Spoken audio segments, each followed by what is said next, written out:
જૂના મીટર પાછા આપો, પબ્લિકને લૂંટવાના ધંધા બંધ કરો।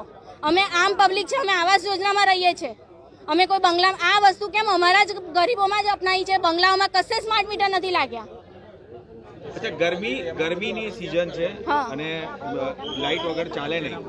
ગરમીના સીઝનમાં પારો આમ પણ ગરમીના કારણે ઊંચો હોય છે, તમારો બી પારો ઊંચો થઈ ગયો। એનું રીઝન છે સાહેબ, અઠવાડિયાથી મારો છોકરો એડમિટ હતો, જો સવારે રજા લઈને ઘરે આવી છું, જોયું તો લાઇટ નથી, પછી ખબર પડી કે આવી રીતે રિચાર્જ 2000 નું પતી ગયું છે। તો 12 દિવસમાં 2000 નું રિચાર્જ એટલે કઈ જવાનું અમારા લોકોને।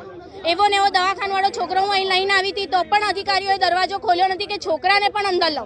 તો આટલા બધા તમે લોકો શું નિર્દય છો? છોકરા માટે બી દરવાજો ખોલવા તૈયાર નતા।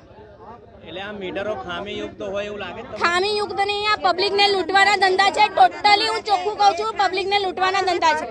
કારણ કે અમારું 2 મહિનાનું જો બિલ 700 થી 800 રૂપિયા આવતું હોય તો આ 12 દિવસમાં 2000 એટલે મરી જવું છે અમારા લોકોને। તો કમાઈને ખાલી જીવીના બિલ જ ભરીશું અમે લોકો, તો ખાઈશું શું અમે લોકો?